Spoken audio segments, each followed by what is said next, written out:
Zéro limite. Vérité intégrale, humour total. Le podcast de développement personnel comme vous ne l'avez jamais vu. Bonjour les chercheurs de vérité. Aujourd'hui parlons de la sainte fatigue en cette période d'hyperactivité stérile. On assiste en 2026 à une surenchère absolument délicieuse sur le marché du surmenage. Le concept est simple. Plus votre agenda est illisible, plus vous gagnez en importance sociale.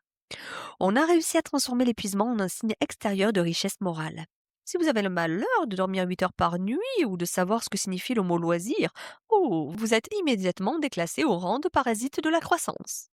La figure de proue de ce mouvement, c'est le martyr narcissique.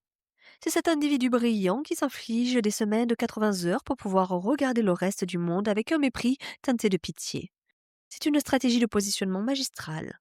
En vous rendant indispensable par le volume de travail, vous vous achetez le droit d'être odieux, absent et émotionnellement indisponible. Vous ne travaillez pas pour produire de la valeur, vous travaillez pour accumuler des points de souffrance que vous pourrez ensuite échanger contre l'immunité diplomatique lors des conflits familiaux. C'est le triomphe de l'esclavage volontaire, mais au service d'un ego qui a besoin de se sentir héroïque pour ne pas s'effondrer. Regardez la gestuelle de celui qui a fait du travail sa seule identité. C'est un spectacle de rue permanent. Le type qui arrive au dîner entre amis avec son téléphone greffé à la main comme s'il gérait le lancement d'une navette spatiale alors qu'il est juste en train de répondre à un mail sur la couleur d'un logo. Il soupire. Il regarde sa montre. Il lâche des «Ah, désolé les gars, c'est un dossier chaud». On a tous envie de lui dire «Détends-toi, l'économie mondiale ne va pas s'arrêter parce que tu prends un dessert». Mais ton système nerveux en surchauffe, oui. Mais non, il adore ça. Il a besoin que vous voyiez à quel point il est sous l'eau. Être débordé, c'est devenu son seul trait de personnalité. Si vous lui enlevez son ordinateur, il n'a plus personne derrière les yeux. Il court partout pour ne surtout pas avoir à s'arrêter parce que s'il s'arrête, il va devoir s'écouter. Et ce qu'il entendrait, c'est ce vide sidéral de ses relations et l'ennui profond de sa propre compagnie. Il préfère refaire une présentation PowerPoint pour la 12e fois plutôt que de passer une heure en tête-à-tête avec sa femme ou ses gosses, parce qu'un tableau Excel, au moins, ça ne lui demande pas d'être vulnérable. On est dans la fuite en avant organisée, le tout emballé dans un costume de 3 pièces de l'homme qui réussit. C'est ce qu'on appelle aussi l'héroïsme de bureau. Et la majorité d'entre nous s'y installe un jour ou l'autre. Vous savez, dans cette petite fierté d'être au bout du rouleau. On compare nos cernes avec nos cicatrices de guerre. Ah, moi, j'ai pas pris de vacances depuis 3 ans. Moi, je réponds aux clients même le dimanche de Pâques. On se raconte qu'on fait tout ça pour assurer l'avenir de la famille, pour construire un empire, alors qu'en fait on utilise le bureau comme un refuge fortifié. On devient des champions du perfectionnisme inutile. On passe des heures à fignoler les détails dont tout le monde se moque, juste pour pouvoir se dire qu'on a trop de travail. C'est pratique le travail, c'est l'excuse parfaite pour tout. Je ne peux pas venir au spectacle de fin d'année, j'ai une réunion cruciale.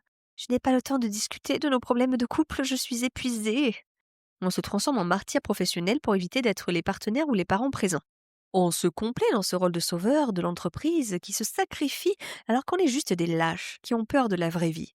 On préfère être admiré par des collègues interchangeables plutôt que d'être aimé par des gens réels, parce que l'admiration, c'est propre, ça ne demande pas d'engagement de l'âme. On s'épuise à briller pour ne pas avoir à réchauffer ce qui nous entoure. Je vais maintenant lever le voile sur ton addiction à la productivité. C'est ton anesthésie préférée. Le martyr narcissique n'est pas un bourreau de travail, c'est un junkie de la validation et un fuyard de l'intimité. Ton perfectionnisme n'est pas une quête d'excellence, c'est une névrose de contrôle. Tu travailles trop pour ne pas avoir à vivre, parce que la vie est imprévisible, désordonnée et qu'elle te demande de ressentir des choses que tu ne peux pas te permettre dans un tableau croisé dynamique.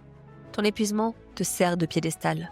Tu l'utilises pour culpabiliser ton entourage et pour justifier ton absence émotionnelle. Regarde tout ce que je fais pour vous. C'est ton refrain pour masquer le fait que tu ne donnes rien de toi-même. Le travail est devenu ta maîtresse, ton armure et ta prison. Tu es en train de rater ta vie au nom d'une efficacité qui ne sert qu'à nourrir ton besoin de supériorité. Arrête de confondre ton importance avec ton taux d'occupation. Ta valeur ne réside pas dans la capacité à être une machine performante, mais dans ta capacité à être une présence humaine. Voici mes conseils. Petit 1, ton sabotage délibéré. Apprends à rendre un dossier correct au lieu d'un dossier parfait. Regarde l'angoisse que cela génère en toi et reste avec elle. Et c'est là que se trouve ta blessure. Petit 2, vide obligatoire. Bloque 2 heures dans ton agenda chaque semaine avec l'étiquette à rien. Rien. Pas de sport, pas de lecture utile, pas de podcast. Juste toi, face au vide. Si tu ne tiens pas, c'est que tu es sous emprise. 3. Audit de la fuite. La prochaine fois que tu choisiras de rester au bureau, tard, demande-toi honnêtement. Qu'est-ce que j'évite de vivre chez moi en ce moment? 4. Dégonfle le narcissisme. Accepte l'idée que si tu disparais demain, ton entreprise continuerait de tourner. Tu n'es pas indispensable au système. Tu es indispensable qu'à ceux qui t'aiment et que tu ignores. La souveraineté commence quand tu cesses d'être l'esclave de ton propre besoin d'héroïsme. Pose ton armure de martyr, quitte ton poste à l'heure et va affronter le désordre magnifique de ta vie réelle. C'est là que se trouve le vrai défi, pas dans tes objectifs trimestriels. Donc embrasse ton chaos, ta vulnérabilité, mais aussi ta vérité. C'est ton aventure, c'est ta vie, tu ne la vivras qu'une fois. Alors lève la tête et avance.